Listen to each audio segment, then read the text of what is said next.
ಈ ಗ್ರಹಣದಿಂದ ಹೊರಗಡೆ ಯಾವಾಗ ಬರ್ತೀರಾ? ಬರೋಕ್ಕಾಗಲ್ಲ. ಯಾಕೆ? ನಿಮ್ಮ ಪ್ರಯತ್ನ ಇಲ್ಲ.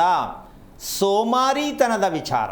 ನೆನ್ನೆ ಒಬ್ಬರು ಪುಣ್ಯಾತ್ಮ ಹೇಳಿದ್ರು, ಅಷ್ಟೊಂದೆಲ್ಲ ಹೇಳಿದ ಮೇಲೂ ಏನು ಮಾಡೋದು, ಕೇಳೋ ಅಭ್ಯಾಸ ಇದೆಯಲ್ಲ ಅಂದ್ಬಿಟ್ರು. ಮುಗ್ದೋಯ್ತಲ್ಲ. ಅಂದರೆ ಏನೋ ಒಂದು ಟೈಮ್ ಪಾಸಿಗೆ ಕೇಳಬೇಕು ಅಂತ ಕೇಳುವಂಥ ಜನ ಸಾಕಷ್ಟು ಜನ ಇರ್ತೀರ. ದಯವಿಟ್ಟು ಕೆಟ್ಟ ಅಭ್ಯಾಸ ಕಮ್ಮಿ ಮಾಡಿ. ವಿಷಯ ತಿಳ್ಕೊಳ್ಳೋದಿತ್ತ ಮಾತಾಡಿ. ಸುಮ್ಮನೆ ಒಂದು ಫೋನ್ ಹಚ್ಚೋಣ, ಗುರುಗಳ ಹತ್ರ ಮಾತಾಡೋಣ, ದಯವಿಟ್ಟು ಮಾಡಬೇಡಿ. ಸಮಯ ವ್ಯರ್ಥ ಮಾಡಬೇಡಿ. ಬೇಕಾದಷ್ಟು ಜನ ಕಾಯ್ಕೊಂಡಿರ್ತಾರೆ. ನೀವು ಟೈಮ್ ಪಾಸ್ ಮಾಡೋಕ್ಕೆ ದಯವಿಟ್ಟು ಕರೆ ಮಾಡಬೇಡಿ. ಸತ್ಯ ತಿಳ್ಕೋಬೇಕು, ಸಮ್ಮತವಾಗಿ ಬದುಕಬೇಕು, ಈ ಭೂಮಿಯ ಋಣವನ್ನು ತೀರಿಸಬೇಕು. ಈ ಆಸಕ್ತಿ ಇದ್ದರೆ ಮಾತ್ರ ಕರೆ ಮಾಡಿ ದಯವಿಟ್ಟು ತಿಳ್ಕೊಳ್ಳೋಕ್ಕೆ ಪ್ರಯತ್ನ ಮಾಡಿ. ಉಡಾಫೆ ಥರ ಮಾತಾಡೋದು, ಉಡಾಫೆ ಥರ ಅಂದ್ಕೊಳ್ಳೋದು ದಯವಿಟ್ಟು ನಿಲ್ಲಿಸಬೇಕು. ಯಾಕೆ ಅಂದರೆ ಈ ಕಾರ್ಯಕ್ರಮ ಹೇಗಿದೆ ಅಂದರೆ ನಮ್ಮ ದೇಶಕ್ಕೆ ಒಂದು ದೊಡ್ಡ ಕ್ಲಾಸ್.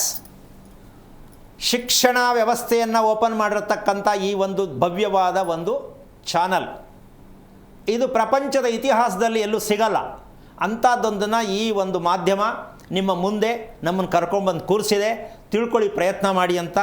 ಇಷ್ಟು ಸತ್ಯವನ್ನು ತಿಳಿಯುವಂತಹ ಮಟ್ಟಕ್ಕೆ ನಾವು ಸಿಕ್ಕಿದ್ದೀವಲ್ಲ, ಕೇಳಿಸ್ಕೊತಾ ಇದ್ದೀವಲ್ಲ ಅಂತ ಪ್ರತಿಯೊಬ್ಬರು ಖುಷಿಯಾಗಿ ನೆಮ್ಮದಿಯಾಗಿ ಆರೋಗ್ಯವಾಗಿರೋದಕ್ಕೆ, ಋಣವನ್ನು ತೀರಿಸೋದಕ್ಕೆ ಏನು ಮಾಡಬೇಕು ಅಂತ ಹೇಳ್ಕೊಡ್ತೀನಿ. ಆ ಋಣ ಅಂತಕ್ಕಂತಹ ಒಂದು ವಿಚಾರ ಈ ಹೆಣ್ಣಿನ ಮತ್ತು ಮಣ್ಣಿನ ಋಣವನ್ನು ತೀರಿಸ್ತಕ್ಕಂತಹ ವಿಚಾರಕ್ಕೆ ತೆಂಗಿನಕಾಯಿ ಪೂರ್ಣವಾಗಿರ್ತಕ್ಕಂತಹ ಯಾವುದು? ತೆಂಗಿನಕಾಯಿ ಈ ಎರಡೂ ಋಣವನ್ನು ತೀರಿಸುತ್ತೆ. ತೆಂಗಿನಕಾಯಿ ತೀರಿಸುತ್ತಾ? ಆಶ್ಚರ್ಯ ಅಲ್ಲ? ಈ ಆಶ್ಚರ್ಯಕವಾದ ವಿಚಾರನೇ ನಮ್ಮ ಆರೋಗ್ಯ ರಹಸ್ಯದ ವಿಷಯ. ಈ ತೆಂಗಿನಕಾಯಿಗೂ ಹೆಣ್ಣಿಗೂ ಮಣ್ಣಿಗೂ ಏನೆಲ್ಲ ಸಂಬಂಧ ಇದೆ ಅನ್ನೋ ವಿಚಾರವನ್ನು ಇವತ್ತು ತಿಳ್ಕೊಂಡ್ರೆ ಖುಷಿಯಾಗಿ ಮಲ್ಕೋಬೋದು. ಇಂಥ ಆಶ್ಚರ್ಯಕರವಾದ ವಿಚಾರವನ್ನು ತಿಳ್ಕೊಂಡೇ ಇಲ್ವಲ್ಲ, ಕೇಳೋಕ್ಕೂ ಆಗಲ್ಲ, ತಿಳಿಯೋಕ್ಕೂ ಆಗಲ್ಲ, ಓದೋಕ್ಕೂ ಆಗಿಲ್ಲ, ಹೇಳೋಕ್ಕೂ ಆಗಿಲ್ಲ. ಅಂಥ ಒಂದು ಸತ್ಯವಾದ ವಿಚಾರವನ್ನು ಕೇಳಿಸ್ಕೊಳ್ಳಿ.